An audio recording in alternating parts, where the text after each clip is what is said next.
तो इकरा हसन जो समाजवादी पार्टी की सांसद मेरे साथ हैं, उनके दादा, उनके पिता, उनकी मां सांसद रहीं, वो खुद पहली दफा संसद पहुंचने जा रही हैं। उनका एक बयान है, वो बयान भी दर्शकों के लिए कोट कर दूं। और ये बयान पढ़ने से पहले मैं बता दूं कि वो उस पार्टी की सांसद हैं जिनका कोर वोट बैंक मुस्लिम और यादव माना जाता है। टिकट इसी आधार पर बांटे जाते हैं, पद इसी आधार पर दिए जाते हैं, पूरी गोलबंदी उसी आधार पर होती है। वो ये कह रही हैं कि मैं सिर्फ मुस्लिम समाज की बेटी नहीं, सर्व समाज की बेटी बनना चाहती हूं। जिसने वोट दिया या नहीं दिया, मैं सबके लिए काम करूंगी। इकरा, इस्तकबाल आपका, बहुत बहुत स्वागत। जी बहुत बहुत धन्यवाद आपका। इकरा, कहना और करना दो मुख्तलिफ चीजें हैं क्या? आप जिस पार्टी से आती हैं, आपने कही तो बहुत शानदार बात है, लेकिन जिस पार्टी से आप आती हैं वो मुस्लिम यादव गोलबंदी से ही 4 बार उत्तर प्रदेश की सरकार बना पाई। जी बिल्कुल, कथनी और करनी में कई जगह फर्क जरूर देखने को मिलता है, लेकिन अगर आप मेरी जो सीट है, मेरी कॉन्स्टिट्युएंसी है कैराना, उस पर गौर करेंगे, उसके समीकरण को देखेंगे, तो आपको उसी से अंदाजा लग जाएगा कि हमारी सीट पर आप सिर्फ एक समुदाय के वोट से नहीं जीत सकते। वहां का समीकरण इस तरीके का है कि मेरी जो जीत है वो अपने आप में ये रिजल्ट है कि यहाँ पर मुझे 36 बिरादरी का, सर्व समाज का सपोर्ट और समर्थन मिला है, और तभी मैं ये सीट जीत पाई हूँ। तो इतने आशीर्वाद, इतना भरपूर प्यार मिलने के बाद अगर ये सीट मुझे जीतने का मौका मिला है, तो उस मौके को मैं सभी के लिए इस्तेमाल करना चाहूंगी। और ये मैंने हमेशा ये देखा है और सीखा है कि जब एक जनप्रतिनिधि बन जाता है, आज अगर प्रधानमंत्री जी बने हुए हैं तो वो पूरे देश के प्रधानमंत्री है, वो किसी एक वर्ग के, किसी एक समुदाय के नहीं है। और हमारा देश, सबसे पहले हमें अपने देश के लिए काम करना है। अगर हम भेदभाव करेंगे तो हमारा देश पिछड़ जाएगा। तो कोई भी जनप्रतिनिधि, चाहे वो प्रधानमंत्री हो, चाहे वो गांव का प्रधान हो, सभी का यही फर्ज है और यही हमारे संविधान का भी दायित्व है कि हमें सभी के लिए काम करना है। तो इकरा, ये तो इकरा आपकी इंडिविजुअल थॉट प्रोसेस हुई ना, ये व्यक्तिगत हुआ इकरा हसन का।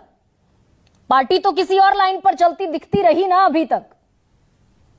देखिए, पार्टियों का भी, हमारी जो पार्टी है, हमारी पार्टी ने इस बार नारा दिया पीडीए का, और ये इतना बड़ा वर्ग इसमें कवर हो जाता है कि उसके बलबूते पर ही आज पार्टी तीसरी सबसे बड़ी पार्टी बनकर उभरी है। तो ये पीडीए का नारा था, जो जिसमें अगड़े भी आते हैं। पीडीए का मतलब ये नहीं है, इसमें पिछड़ा, दलित, अल्पसंख्यक और पीड़ित अगड़े और जितने भी लोग हैं जो अपने आप को शोषित महसूस कर रहे हैं, वो सभी इसके उसमें आ जाते हैं घेर में। लेकिन अंत तक, लेकिन इकरा, आप कह रही हैं, मैं जो सवाल उठा रही हूं वो ये कि भाई जाति, धर्म, संप्रदाय, लिंग, जन्म स्थान, किसी भी आधार पर संविधान भेदभाव की इजाजत नहीं देता। लेकिन आपकी पार्टी ने इसी चुनाव में कितने टिकट बदले इसी जातीय गोलबंदी के लिए? अंत तक 7-7, 8-8 जगहों पर टिकट बदलती रही, 2-2 बार, 3-3 बार। यही जातीय गोलबंदी सेट हो रही थी ना।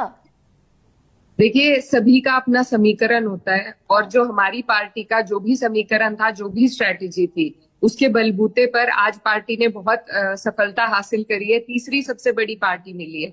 बात चुनाव लड़ने की और अपने वोटों को, वोट बैंक को, या आप कुछ भी कह लीजिए, सभी पार्टी अपने एक एक वोट बैंक को आधार बनाती जरूर है, लेकिन उसके बाद ये जो आप मेरा बयान चला रहे हैं, ये बयान उसके बाद का है। ये बयान वो है कि आज हम जीत गए हैं, चाहे हम किसी भी समीकरण पर जीते हो। हाँ। लेकिन जीतने के बाद हम ना सिर्फ उन लोगों के लिए काम करेंगे जिन्होंने हमें वोट दिया, बल्कि उनकी भी लड़ाई लड़ेंगे, उनके लिए भी काम करेंगे जिन्होंने हमें नहीं दिया है। तो मैं ये कहूं ना इकरा, मैं ये कह सकती हूं कि बतौर पार्लियामेंटेरियन एक 27 साल की वो युवा सांसद जो लंदन से पढ़ के लौटी है, जिसके पास एक प्रोग्रेसिव अप्रोच है, वो पार्टी की भी अप्रोच बने आगे आने वाले वक्त में? जातीय गोलबंदी के आधार पर डिस्क्रिमिनेशन बंद होगा आपकी पार्टी में भी? जी बिल्कुल। देखिए, ऐसा है कि डिस्क्रिमिनेशन है ही नहीं। कुछ सीटों पर समीकरण हर सीट पर अलग बनता है। किसी सीट पर जाट बहुल्य सीट है, कोई सीट गुर्जर बहुल्य सीट है, तो हमारे यहाँ हम कास्ट को इग्नोर नहीं कर सकते। मैंने भी पॉलिटिक्स की पढ़ाई करी है और थ्योरेटिकल और प्रैक्टिकल में जमीन आसमान का फर्क है। हाँ। अगर आप थ्योरी पढ़ेंगे तो यहाँ पर कास्ट रियलिटी को थोड़ा हम इग्नोर करके चलते हैं अपने इंटेलेक्चुअल वर्ल्ड में, लेकिन आप जब धरातल पर काम करेंगे तो कास्ट एक ऐसी रियलिटी है जिसको आप इग्नोर नहीं कर सकते। तो ये बिल्कुल ये एक बड़ा सामाजिक चेंज लाने की जरूरत है। तो इकरा लेकिन जब यानी तक कि वो हमारी नहीं- पॉलिटिक्स, हम ये माने क्या कि हमारी पॉलिटिक्स कॉन्स्टिट्यूशन को जब थ्योरेटिकली से इतर प्रैक्टिकली अप्लाई होती है पॉलिटिक्स, तो हम अपने कॉन्स्टिट्यूशन को रिगार्डलेस ऑफ द पार्टी हम अपने कॉन्स्टिट्यूशन को परे रख देते हैं। इज दैट जी, ट्रू? मेरा कहने का ये मतलब नहीं है। मैं ये कहना चाहती हूँ कि जो रियलिटीज हैं, कॉन्स्टिट्यूशन हमारे लिए एक आदर्श है। हम सबको उस तरफ चलना जरूर है, लेकिन जो रियलिटी है वो उससे कुछ दूर है। लेकिन उसको भी साधते हुए उसके बाद जो हमें आगे कदम बढ़ाने हैं वो अपने कॉन्स्टिट्यूशन को मद्देनजर रखते हुए, अपने कॉन्स्टिट्यूशन के दिखाए हुए पद चिन्हों पर और उनके उसूलों पर चलना है। लेकिन उससे पहले के जो रास्ते हैं उसमें जरूर ये सारी जो ग्राउंड रियलिटीज है, आज आप और हम वुमेन एम्पावरमेंट की बात करते हैं, पर हम एक बहुत पेट्रियार्कल सोसाइटी से भी बिलोंग करते हैं, वो भी एक रियलिटी है। तो ये दोनों चीजें साथ में चलती हैं, लेकिन हमें एक प्रोग्रेसिव थॉट के लिए जो एक चीज है, जो हमारी कास्ट रियलिटीज है ऑन ग्राउंड, उनको मद्देनजर रखते हुए उनको हमें अपने कॉन्स्टिट्यूशनल फंडामेंटल्स के अंदर लेकर आगे बढ़ाना है।